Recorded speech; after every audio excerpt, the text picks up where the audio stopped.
Hello, good morning, and welcome to Learn with Bhushan sir. Okay, and as you know कि we are started with the 2D shapes and 2D shapes में हम लोगों ने numericals भी किए थे last lecture में. Yes, and वो न्यूमेरिकल्स बहुत ही easiest थे.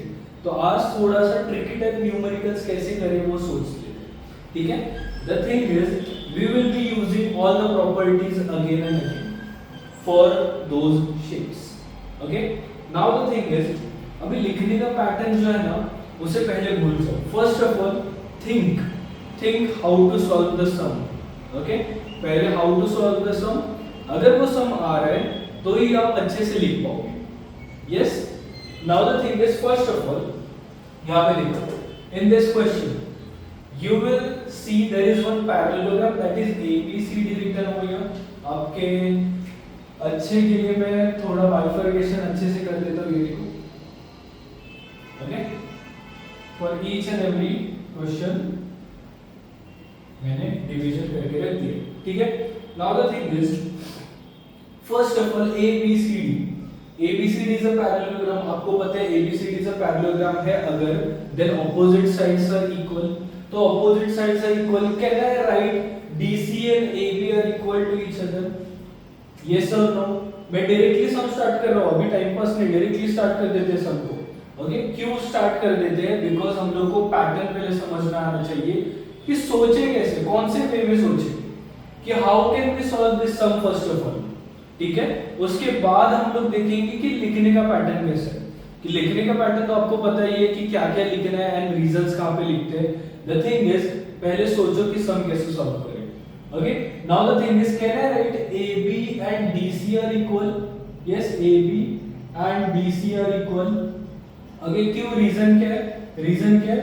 Because opposite sides are equal for parallelogram. ये तो आपको पता ही है. ठीक है, now AB is nothing but 26 and what about DC? DC is 3y minus 1. yes, तो अभी ये तो linear equation in one variable हो गया.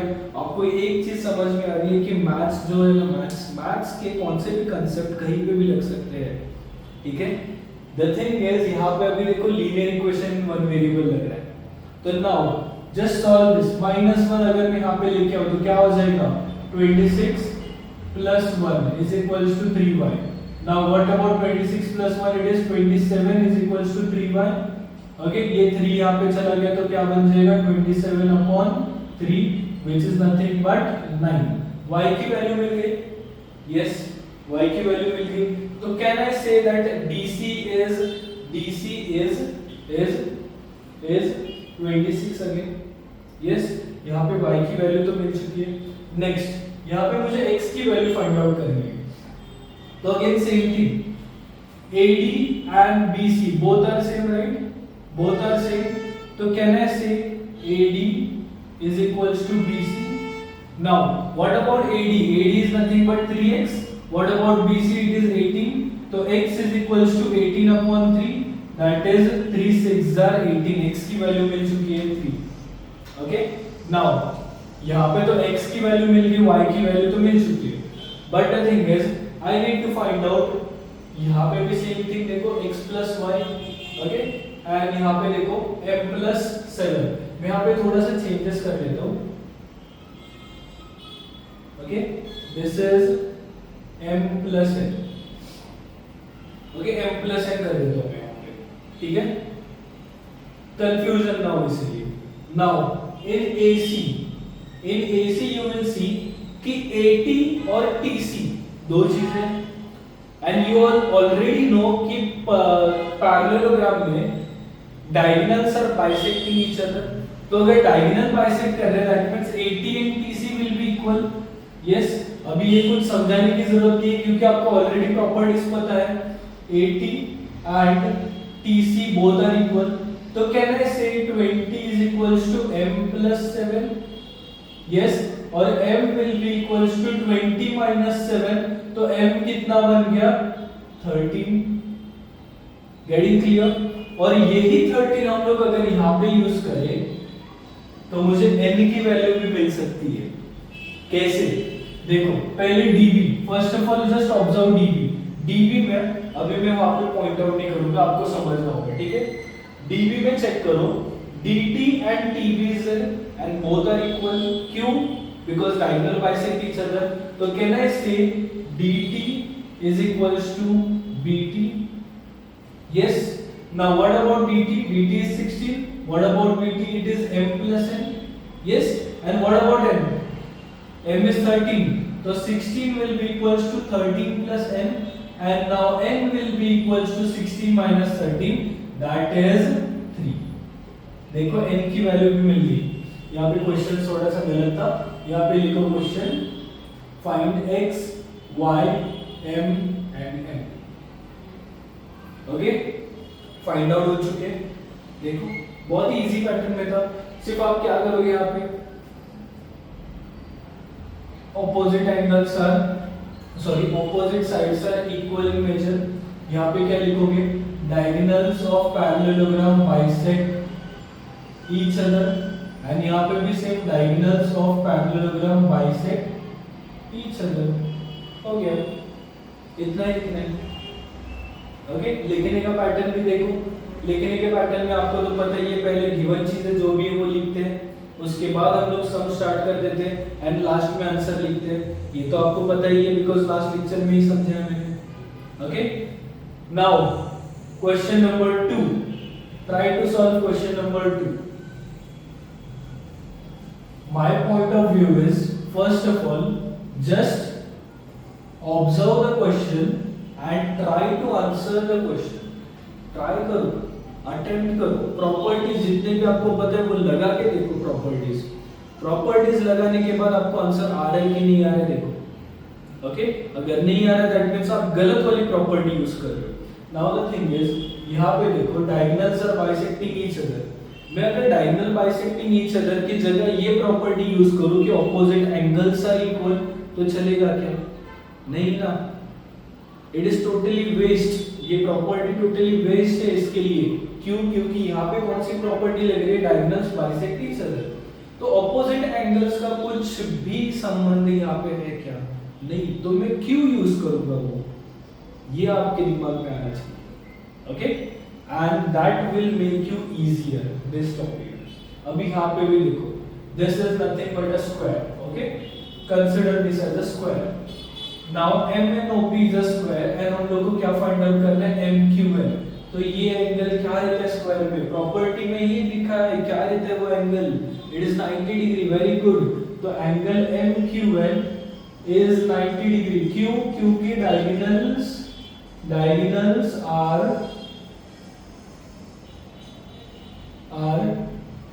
Perpendicular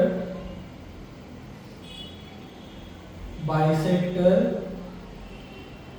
of each other. तो अगर डायगोनल परपेंडिकुलर बाइसेक्टर है, डायगोनल एक दूसरे के साथ परपेंडिकुलर बाइसेक्टर है, that means this is nothing but 90 degree. देखो फर्स्ट मिल गया 90 डिग्री. यस. देन सेकंड, ये तो 90 डिग्री मिल गया. देन सेकंड QMN मतलब ये वाला एंगल. यस. अभी ये वाला एंगल कैसे फाइंड आउट करें? थोड़ा सा ट्रिकी है ना. कैसे फाइंड आउट करें? ट्रिकी है बट बहुत इजी है. क्यों इजी है वो भी देखो. Can I take MQN? अभी आप लोग बोलोगे कि सर MQN अगर ले रहे तो वो राइट एंगल ट्रायंगल बन गया. ऑब्वियसली राइट एंगल ट्रायंगल बन गया. तो हम लोग पाइथागोरस यूज करें क्या? नहीं. आपने तो सर बोला था पाइथागोरस थ्योरम यूज करते हैं राइट एंगल ट्रायंगल में, बट पाइथागोरस कहां पे यूज करते हैं? When sides are given. यहां पे साइड दिया है क्या, तो क्यों पाइथागोरस यूज करेंगे? लॉजिक ही नहीं बनता. Okay, now the thing is I want to find out angle. Pythagoras theorem angle find out करके दिखाता है क्या? नहीं. तो इट इज टोटली वेस्ट ना. तो हम लोग क्या दिमाग यूज करेंगे यहाँ पे? चेक करो. प्रॉपर्टी में ऐसे भी बोला था कि डायगोनल्स बाइसेक्ट भी करते हैं, परपेंडिकुलर भी है, बाइसेक्ट भी करते हैं. सो कहना है शो लाइक दिस कि ये जो QN है और ये जो MQ है दोनों भी इक्वल है. अभी आप बोलेंगे कि सर बाइसेक्ट करते हैं तो मतलब ये और ये सेम होना चाहिए ना. ये और ये क्यों सेम है? ठीक से देखो.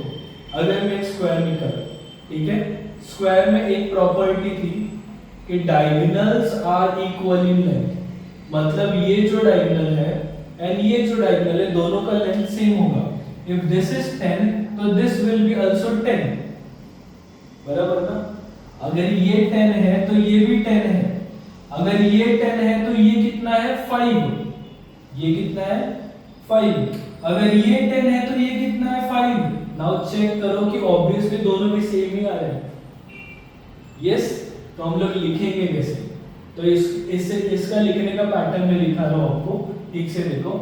For this angle QMN now diagonal MO is equals to diagonal NP. Why? Because diagonals are equal in length. एक और गलती हो चुकी है मेरे साथ यहाँ से, and that is diagonals of square mention करना चाहिए मुझे यहाँ पे. Of square. Okay. Diagonal of square are equal in length.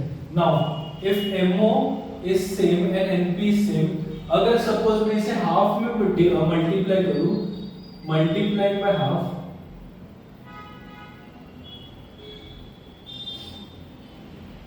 Multiply by half, तो यहाँ पे मुझे मिल जाएगा half of MO is equals to half of NP. ठीक है. हाफ ऑफ MO मतलब कौन है. हाफ ऑफ MO कौन है. MQ ना. So can I right here MQ. And can I write here NQ? Yes, MQ और NQ दोनों भी सेम है. तो now in this triangle you will observe कि ये कौन सा ट्राइंगल है. Isosceles triangle. Very good. तो now we can say that triangle MQN is an isosceles triangle. समझा. Isosceles triangle. Getting clear now. तो आइसोसेलेस ट्रायंगल मतलब क्या. आइसोसेलेस ट्रायंगल में आपने देखा होगा, स्टार्टिंग में देखा होगा कि अगर दो साइड्स यहाँ पे सेम है तो दो बेस एंगल भी यहाँ पे सेम ही होंगे. ये 60 है तो ये भी 60 होगा, ये 30 है तो ये भी 30 होगा. तो यहाँ पे भी चेक करो, एंगल ये वाला एंगल एंड ये वाला एंगल दोनों भी सेम होंगे. यस और नो. तो कैन आई से angle QMN is equals to angle QNM. yes. और ये दो एंगल सेम है. अगर मैं इसे x कंसीडर करूंगा तो इसे भी मैं x ही बोलूंगा ना. तो now in triangle MQN, angle MQN, ये प्रॉपर्टी आपको पता है कि सम ऑफ, अगर मैं तीनों भी एंगल्स को यहाँ पे, अगर मैं तीनों भी एंगल्स का एडिशन कर दूंगा तो मुझे कितना मिलेगा 180 डिग्री. ये तो आपको पता है. Okay. So now MQN plus angle MNQ plus angle QNM is equals to 180 degree. Yes. Angle MQN कितना है. It is nothing but 90 degree. Plus MNQ कितना है. MNQ is x and QNM is also x. तो 180 degree. अभी देखो यहाँ पे linear equation बन चुका है. तो x plus x is 2x.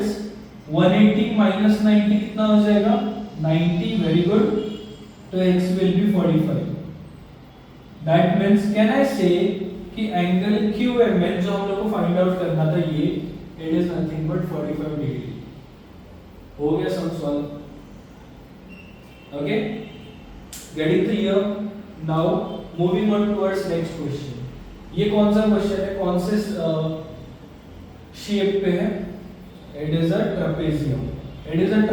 Trapezium मतलब क्या. Trapezium means two sides are only parallel to each other.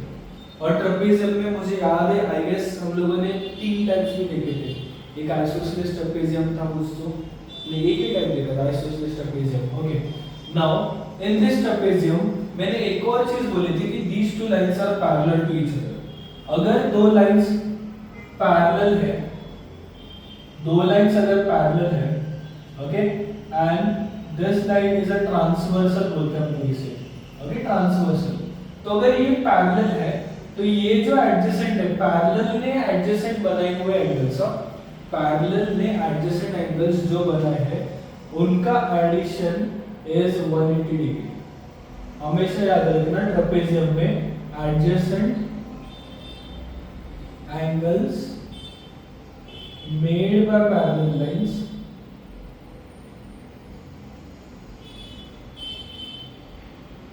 Are supplementary.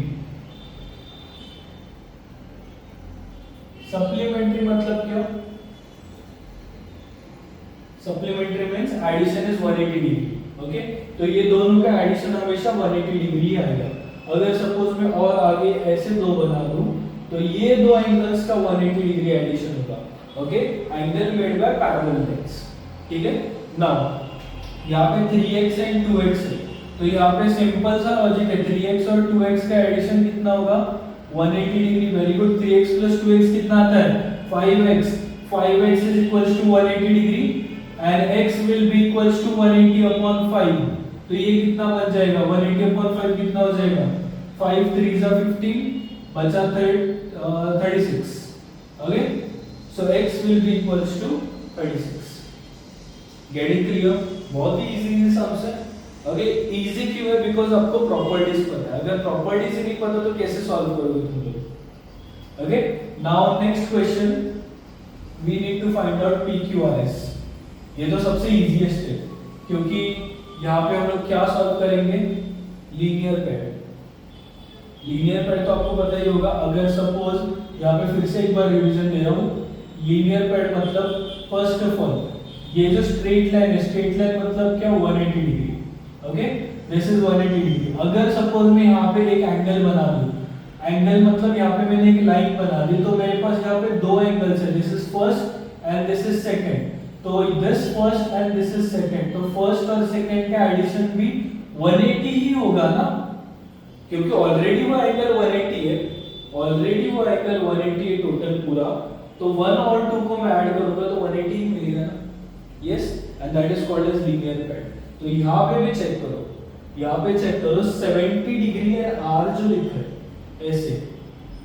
Okay, 70 degree है R जो लिखा है, this is 70 degree and this is R। ये दोनों का ऐड करूंगा तो मुझे क्या मिलेगा? क्या मिलेगा? 180। परफेक्ट।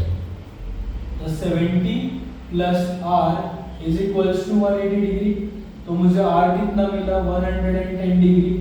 मैं अभी भी बोल रहा हूँ आपको, पहले लॉजिक सोचो, लॉजिक सोचो कि कैसे कैसे सॉल्व किया जाए। Okay, now this R is nothing but कितना है? 110। तो अगर R 110 है तो P कितना होगा? Opposite angles of parallelogram are equal in measure. ये भी पता है आपको प्रॉपर्टी। तो अगर R 110 है तो P कितना होगा?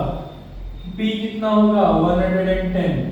ऑपोजिट एंगल्स आर इक्वल, यहाँ पे फिर से एक गलती हुई है मेरे से। क्या? ऑपोजिट एंगल किसके इक्वल होते हैं? पैरेललोग्राम के भी लिखो, ऑफ पैरेललोग्राम। ठीक है, now what about P then? P is also 110 degree. यहाँ पे भी क्लियर हुआ आपको? ओके, नाउ पैरेललोग्राम में आपको एक और चीज पता है कि पैरेललोग्राम में adjacent angles are supplementary। Again same thing आ रहा है, देखो ट्रेपेजियम की तरह।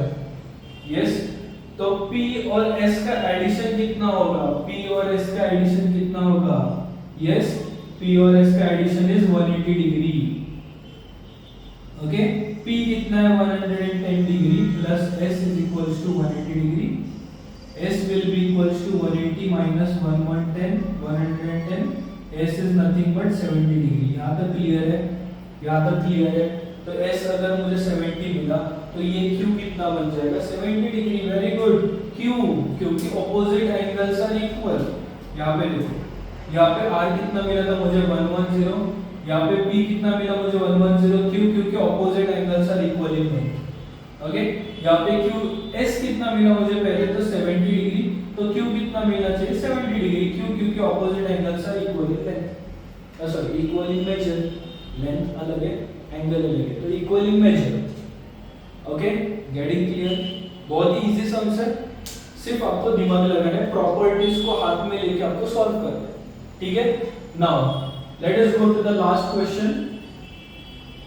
ये सेशन में बढ़ा नहीं रहा हूं, ये सेशन में बहुत जल्दी खत्म कर रहा हूँ एंड इट इज बिकॉज कि आपको सिर्फ पता होना चाहिए कि कैसे यूज करना है properties. Okay, this session is only for this thing. Last session में तो मैंने बता ही दिया था कि कैसे लिखना है, how to write down the proper numerical with the reasons. Okay, reasons with the answer with the given वाला पार्ट वो जो लिखते थे वो सब कुछ मैंने लास्ट लेक्चर में बता दिया। बस द थिंग इज अगर ऐसे टाइप के सम्स आ गए तो हम लोग क्या करें। ओके, अगर ऐसे टाइप के सम्स आ गए तो सिर्फ और सिर्फ प्रॉपर्टी को याद रखो एंड प्रॉपर्टी को यूज करो। ठीक है, यहाँ पे भी देखो मैं प्रॉपर्टी यूज करने वाला हूँ। चेक करो, पेरीमीटर कितना दिया है 34, पेरीमीटर दिया है। पेरीमीटर मतलब उससे अलग क्वेश्चन है। फाइंड सीई तो दिया ही नहीं है उन लोगों ने, तो हम लोग बना सकते हैं ना यहाँ पे सीई कैन सी हो गया and C is nothing but diagonal. Okay, ये दिमाग लगाओ, C is nothing but diagonal. Now perimeter कितना दिया 34। What is a perimeter? First of all perimeter मतलब sum of all sides. Okay, और ये रेक्टेंगल है। रेक्टेंगल क्यों है? क्योंकि ऑपोजिट साइड्स देखो पैरेलल है and one angle is 90 degree, तो ये बन गया रेक्टेंगल। ठीक है, now this is 4x, this is x plus 2, तो ये कितना हो जाएगा? This is again 4x and this is again x plus 2। Yes, now the thing is अगर सम ऑफ ऑल साइड में कर दूंगा तो मुझे कितना मिलेगा? 34। यहाँ पे ऑलरेडी गिवन है perimeter 34। Sum of all sides मतलब क्या? First 4x plus x plus 2 plus 4x plus x plus 2। yes, now 4x plus 4x plus x plus x, it makes 10x, very good, plus 2 and 2, ये कितना बन जाएगा? 4 and this is 34।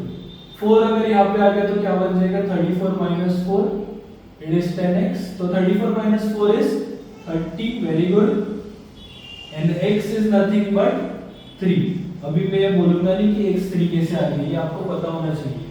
Okay, now the thing is x का value मुझे 3 मिल गया, तो 4x मतलब कौन? 4x is nothing but 4 into 3 that is 12। क्यों? क्योंकि x की जगह में 3 लिख रहा हूं। ओके, नाउ x plus 2 कितना आ जाएगा? x plus 2 is nothing but 3। Okay, x की वैल्यू अगर मैंने 3 डाल दी यहाँ पे तो it becomes 3 plus 2 and that is 5। अभी यहाँ पे क्या लिखा है मैंने? पेरीमीटर इज इन सेंटीमीटर, तो यहाँ पे भी साइड्स मुझे सेंटीमीटर और सेंटीमीटर में मिल गए। What is 4x over here? 4x is nothing but cf। Yes, तो cf मुझे कितना मिला? 12 centimetre. And what about cd? चलेगा तो fe, हम fe भी लिख दूंगा, then also it is fine. तो fe कितना है? x plus 2 मतलब कौन है? 5 सेंटीमीटर। ओके, अभी ठीक से देखो, लास्ट लेक्चर में भी ये ऐसे टाइप का सम किया था कि ये रेक्टेंगल है, and this is a diagonal, this is 90 degree. तो अगर ये मैं पार्ट ले लूं तो it becomes a right angle triangle. और राइट एंगल ट्रायंगल में देखो ऊपर 12 है और ये 5 है, एंड अभी हम लोग को क्या फाइंड आउट करना है? सी। तो ये देखो सी फाइंड आउट करना है ना हम लोगों को। यस, तो कैसे फाइंड आउट करें? अभी साइड फाइंड आउट करनी है। अभी हम लोग यूज करेंगे Pythagoras theorem, and Pythagoras theorem करके हम लोग को आंसर मिलेगा CE is 13 सेंटीमीटर। आप बोलोगे कैसे? सॉल्व करके देखो यार, सॉल्व करके देखो Pythagoras theorem. What is CE find out करना है? CE is nothing but hypotenuse, तो 12 square plus 5 square is nothing but CE square. अभी ये तो पता ही होना चाहिए, कितनी बार यूज किया पाइथागोरस। हाँ, तो 12 square is 144 plus 25 is CE square, तो CE square is nothing but 169 and CE will be equal to root of 169 that is 13। और ये 13 जो मिल गया मैंने डायरेक्टली आपको लिख दिया, देखो 13 centimetre. Okay, the thing is मैंने प्रॉपर्टी ही यूज की, मैंने और कुछ भी नहीं यूज किया। आपको भी पता है ये सब कुछ प्रॉपर्टीज ही है। Yes, opposite side are equal, ये भी प्रॉपर्टी ही यूज की है मैंने यहाँ पे। ऑपोजिट साइड्स आर इक्वल, ये भी प्रॉपर्टी ही यूज की है। पाइथागोरस थ्योरम, ये भी ट्रायंगल की प्रॉपर्टी ही यूज की है मैंने। अगर मुझे ये सब कुछ नहीं पता होता तो मैं कभी भी सॉल्व नहीं कर पाता। Yes, this also happens with the students, मतलब आपके साथ ये हो सकता है कि आपको अगर प्रॉपर्टी नहीं पता तो आप यूज कैसे करोगे। तो फर्स्ट ऑफ ऑल इसलिए मैंने बेसिक से आपको स्टार्ट करके दिया है पूरा। ओके, कि like started with triangle, triangle के सब प्रॉपर्टीज, एंगल्स के साथ, साइड्स के साथ। साइड्स के साथ मैंने आपको ये भी बताया था कि प्रॉपर्टी कैसे यूज करेंगे। राइट एंगल ट्रायंगल आ गया तो पाइथागोरस यूज करेंगे। यस, वैसे ही शेप्स में भी मैंने बताया था कि सब properties of shapes, like parallelogram होगा तो क्या, रोम्बस होगा तो क्या, रेक्टेंगल होगा तो क्या, स्क्वायर होगा तो क्या, ट्रेपेजियम एंड काइट। यस, ये सब कुछ मैंने आपको बता दिया था। एंड देन वही प्रॉपर्टीज मैं अभी यहाँ पे यूज कर रहा हूँ टू सॉल्व द न्यूमेरिकल्स। वही सेम आपको भी करना है। Yes, so the thing is we will stop our lecture over here and bye for the day. Okay, चलो।